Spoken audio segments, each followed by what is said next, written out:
नमस्कार दोस्तों, स्वागत है आपका एक बार फिर से। दोस्तों, अगर आप अपने जीवन में कुछ नया सीखना चाहते हैं तो चैनल को सब्सक्राइब जरूर करें। आज फिर एक नई कहानी, ज्ञान बढ़ाने वाली बातें लेकर हम आपके समक्ष हाजिर हुए। गौमाता की कहानी। गौमाता ने बताया कि ये 4 काम मानव को हमेशा अकेले में करनी चाहिए। ये जो आज की कहानी है, जीवन के कुछ खास सिद्धांतों को बताने वाली कहानी है। इन्हें गौमाता बताती है, जो हमारे लिए बहुत ही पूजनीय है।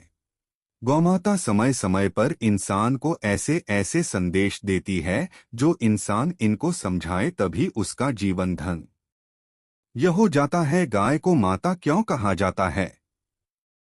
गौमाता में 33 कोटि देवी देवताओं का वास होता है। गौमाता की महिमा अपरंपार है। गौमाता में अनगिनत चमत्कार होते हैं। जो लोग इनको समझ जाते हैं वो अपना भाग्य बदल सकते हैं, अपने नसीब को बदल कर रख सकते हैं। इस कहानी में आप जानेंगे गौमाता ने बताई 4 महत्वपूर्ण बातें। ये 4 बातें हर इंसान के जीवन में कभी न कभी घटित जरूर होती हैं, और जब ये बातें किसी इंसान के जीवन में घटित होती हैं तब उस मानव को संभलने का मौका नहीं मिलता। इतनी खतरनाक ये 4 बातें साबित होती हैं। इसलिए इन 4 बातों पर गौर करें, इन्हें ध्यान से सुने और अपने जीवन में इन 4 बातों पर अमल जरूर करें। सुखी जीवन का सार बताने वाली ये कहानी है। बताने से पहले आपसे गुजारिश है कि वीडियो को पूरा सच रखें, क्योंकि अधूरी जानकारी, आधा अधूरा ज्ञान हमेशा घातक होता है। वीडियो को शेयर भी करें और चैनल को सब्सक्राइब करके मिलाकर जरूर दबाएं। आगे हैं। कहानी पर बहुत साल पहले की बात है। एक गांव में भोला नाम का एक मानव रहता था। भोला जमींदार लोगों की गायों को चारा कर लाया करता था।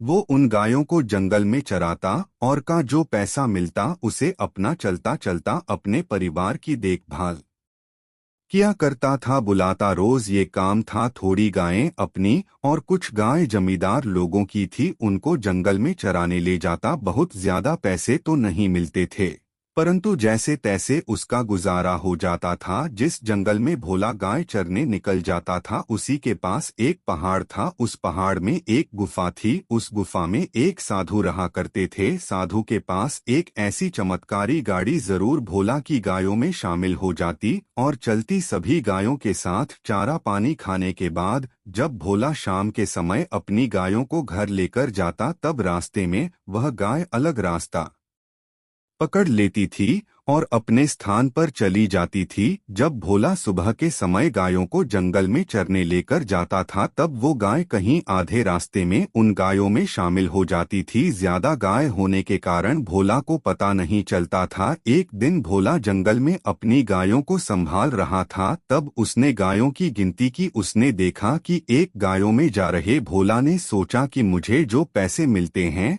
वो 99 गाय को चराने के मिलते हैं, और यहाँ पर गायें गिनती में सवार ही है। भोला शाम को लौटने के बाद जिन लोगों की गायें थी उनके पास गया और उनसे कहने लगा कि मुझे जो पैसे मिलते हैं वो 99 धाम के मिल रहे, परंतु मैं जो चढ़ा कर लाता हूँ वो पूरी 100 गायें हैं। बुला की इस बात को सुनने के बाद सभी जमींदार लोग कहने लगे कि भले तुम हिसाब में कच्चे हो, हमने जो गायें तुम्हें चरने के लिए दे रखी हैं उन्हीं गायों का पैसा हम तुम्हें देते हैं, ना कम ना ज्यादा। तो बुला ने फिर से गायों की गिनती कर ली। अब उसके पास वही 99 गायें थी। अब भोला सोचने लगा कि जब जंगल में मैंने गिनती की थी उस वक्त पूरी सौगातें थी, परंतु यहाँ पर 99 कैसे हुई? भोला ने सोचा हो सकता है किसी और की गाय आई हो। भोला दूसरे दिन फिर से गायों को लेकर चला गया। तभी रास्ते से वही साधु की गाय इन गायों में शामिल हो गई। बुला ने जंगल में जाकर किसी गांव की गिनती की। भोला को बड़ी सौगात मिली। गुलाब अचंभे में पड़ गया। फिर शाम के समय गांव में वापस पहुंचकर उसने गायों की गिनती कर ली। अब वहां पर उसे 99 गायें मिली। तब उन्होंने सोचा कि किसी अन्य की गाजर आ जाती है, रास्ते में कहीं पर मेरी गांव में शामिल होकर चरने आती होगी। अब भोला तीसरे रोज एक अन्य मानव को, अपने मित्र को साथ लेकर जंगल चला गया। उसने कहा कि शाम के समय तुम सभी गायों को घर वापस लाना, मुझे किसी काम से जाना है। तो मैं गायों को वापस गांव नहीं ले जाऊंगा। जब शाम का समय हुआ, भोला थोड़ी दूरी पर झाड़ियों में छुपकर बैठ गया। उस दूसरे मानव के साथ गायों ने घर का रास्ता पकड़ लिया। भोला चुनकर झाड़ियों की आड़ में चलकर गायों पर नजर रख रहा था, पीछे पीछे चल रहा था। जब गाय आधे रास्ते पर आ गई तब भोला ने देखा कि झुंड में से एक गाय ने अलग रास्ता पकड़ लिया है, वो दूसरी दिशा में जा रही है। भोला चुपचाप उसका का पीछा करता चला गया कि देखे तो सही की किसकी गायें बुलाकर मित्र उसकी सभी गायों को लेकर घर चला गया और भोला उसका का पीछा करता हुआ एक पहाड़ की कतार में पहुंच गया। वो गाय उस पहाड़ की एक गुफा में चली गई। गुलाबी उस गाय के पीछे पीछे पहाड़ की कला में उस गुफा में घुस गया। वहां छुपकर वो देखने लगा। उसने देखा कि वहां पर एक साधु तपस्या में लीन हो बैठा था, वो साधना कर रहा था। उसके चेहरे पर बड़ा तेज था। गाय वहां पर पहुंचकर खड़ी हो गई। फिर साधु ने अपनी आंखें खोली और उठकर गाय को बांध दिया। गाय का दूध निकालकर वो अपना भोजन बनाने में व्यस्त हो गया। भोला वहीं छुपकर सब कुछ देखता रहा। थोड़ी ही देर में उस गाड़ी गोबर किया। वो सोने का गोबर था। साधु ने तुरंत जाकर गाय के गोबर को उठा लिया और अपना धन भंडार में रख दिया। बुलाई सारी घटना को छुपकर देख रहा था। उसे अपनी आंखों पर विश्वास नहीं हो रहा था। भूलवश गाय के पास चला गया। प्रकाश बोला कि गाय माता, मैं एक निर्धन वाला हूँ, दिन भर 99 गायों को जाता हूँ, आप भी उसी में आ जाती हो, परंतु गायों को चरने से पर्याप्त धन नहीं मिलता जिससे कि मैं अपने परिवार का अच्छे से लालन पालन कर सकूं। तब वो गोमाता भला से कहने लगी कि मैंने तुम्हें देखा है, तुम गायों को बड़े प्रेम से रखते हो, उन्हें कभी मारते रुकते नहीं हो। मैं थोड़ी देर में गोबर करने वाली हूँ, उस गोबर को उठाकर तुम अपने घर ले जाना। तब भोला ने कहा कि गौमाता, गोबर से क्या होगा, 99 गायें मेरे पास होती हैं और वो रोज गोबर करती हैं, गोबर से मैं धनी कैसे बन सकता हूँ। तब गोमाता बोली कि ग्वाले, कोई साधारण गाय नहीं, मैं एक चमत्कारी गाय हूँ और मैं जो गोबर देती हूँ वह सोने का होता है, इसे राजा रखना, इस बात को तुम अपने तक ही सीमित रखना, किसी और को मत बताना। तब गुरु ने कहा कि ठीक है गोमाता। थोड़ी देर बाद गोमाता ने गोबर कर दिया। भोला उस गोबर को उठाकर अपने घर लेकर आ गया। घर पर पहुंचकर उसने देखा तो पूरा गोबर सोने का बना हुआ था। अब वो गाय बोला कि गायों में भी कल रोज चरने आती और वहां दिन में एक बार गोबर किया करती। भूलवश गोबर को उठाकर अपने घर ले जाता। धीरे धीरे भोला धनी मानव बन गया। भोला की घर में अब किसी चीज की कमी नहीं थी। फिर बुल ने सभी गायों को चलाना भी बंद कर दिया। अब वो गाय रोज बुला के घर आती और थोड़ा गोबर देकर चली जाती। बुलाई कमरा भी बन चुका था, उसके पास सभी सुख साधन मौजूद थे, परंतु भोला अपनी पत्नी से उस राज को छुपा नहीं पाया। उसने अपनी पत्नी को सारी बात बताई क्योंकि वो दिमाग से भी बहुत बुरा था। उसका नाम भोला था और वो दिमाग से और स्वभाव से ही बहुत भोला था और जैसे ही उसके पास धन आ गया था तो गौ माता ने जो बात उसको बताई थी कि किसी को बताना नहीं है, उस बात को भोला भूल गया और अपनी घरवाली को उसने सारी बातें बताई। भोला अमीर बनिया था तो धीरे धीरे बुला के अड़ोसी पड़ोसी बुला से जलने लगे। वह सोचने लगे कि भोला इतना मंदबुद्धि है फिर भी इतनी तरक्की कैसे कर रहा है। भोला को ऐसा कौन सा खजाना मिल गया है जो उसने गाय चरना भी बंद कर दिया है। पहले तो ये गाय चाहता था उसे इसके परिवार का लालन पालन होता था, परंतु अब तो इसने गायों को चरना भी बंद कर दिया है। दिन भर घर पर रहता है, मजे करता है और उसकी दिन दूनी रात चौगुनी तरक्की कैसे होती जा रही है। कौन सी जादू की छड़ी उसको मिल गई है। भोला के अड़ोसी पड़ोसी यही सोचते कि उन्होंने भोला पर नजर रखनी शुरू कर दी, पता करने के लिए किसके पास धन आता कहाँ से, क्या उसे कोई खच्चर मिल गया है।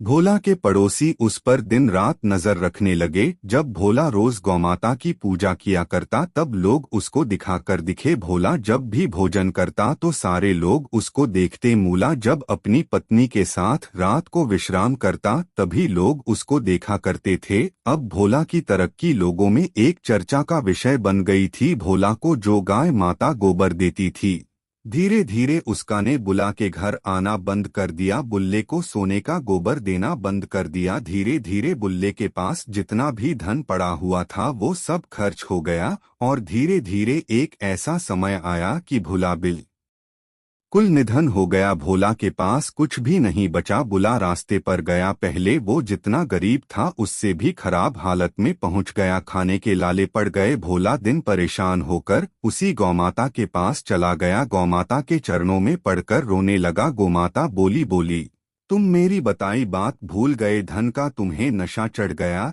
ये तुम्हारी करनी का फल है। आज मैं तुम्हें खास सलाह देती हूँ, मैं तुम्हें ऐसी 4 बातें बताऊंगी, अगर इन बातों को तुम जीवन भर याद करोगे और इन पर अमल करोगे तो जिंदगी में कभी भी नहीं बताऊंगी। बुलबुला, ठीक है गो माता, मुझे वो बातें बताइए, उनका मैं सख्ती से पालन करूंगा। तब गौमाता कहने लगी कि भोले, ये 4 धाम मानव को हमेशा अकेले में करनी चाहिए। पहली बात, जब भी आप भगवान का ध्यान करें, भजन करें तो हमेशा अकेले में ही करें। भगवान का भजन अगर आप लोगों के सामने करेंगे तो उसका असर आपको नहीं मिलेगा, उसका श्रेय देखने वाले लोग ले जाएंगे। इसलिए भगवान का भजन जब भी करो अकेले में करो। भगवान की अगर आप कोई साधना करते हैं, किसी मंत्र को सिद्ध करते हैं, किसी भी प्रकार की भक्ति करते हैं तो उसे अकेले में करना चाहिए, पर्दे में करना चाहिए।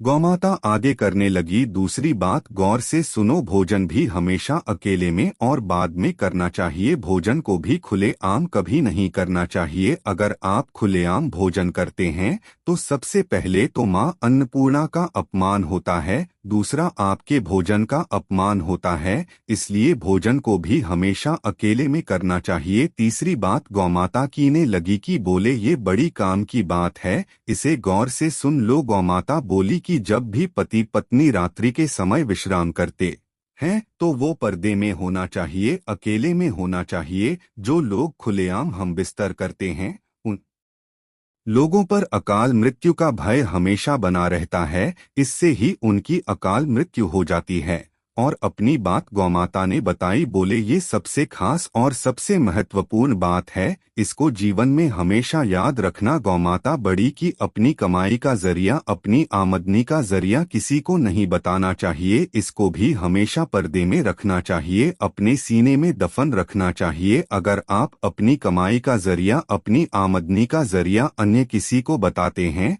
तो एक दिन ऐसा आएगा कि आपकी कमाई का जरिया ही खत्म हो जाएगा, आपके हाथों से आपका कमाई का जरिया निकल ही जाएगा। हो सकता है आपकी कमाई के जरिए पर आप जो भी काम कर रहे हैं उस पर किसी दूसरे मानव का कब्जा हो जाए, इसलिए अपनी कमाई का जरिया कभी किसी को नहीं बताना चाहिए। गौमाता ने ये 4 बातें भूलकर बताई, मुलायम 4 बातों का सख्ती से पालन किया। फिर गौमाता ने अपना गोबर बोला को देना शुरू कर दिया। अब भुला के फिर से अच्छे दिन आ गए। ये कहानी हमें सीख देती है कि जीवन में हमें कभी भी इन 4 बातों को किसी को नहीं बताना चाहिए, इनको हमेशा पर्दे में रखना चाहिए। जो लोग इन 4 बातों को पर्दे में रखते हैं उन लोगों का कभी कोई अहित नहीं हो सकता। उम्मीद करते हैं आपको वीडियो पसंद आई होगी। ऐसी ही अच्छी सीख वाली वीडियो के लिए चैनल को सब्सक्राइब करें। धन्यवाद।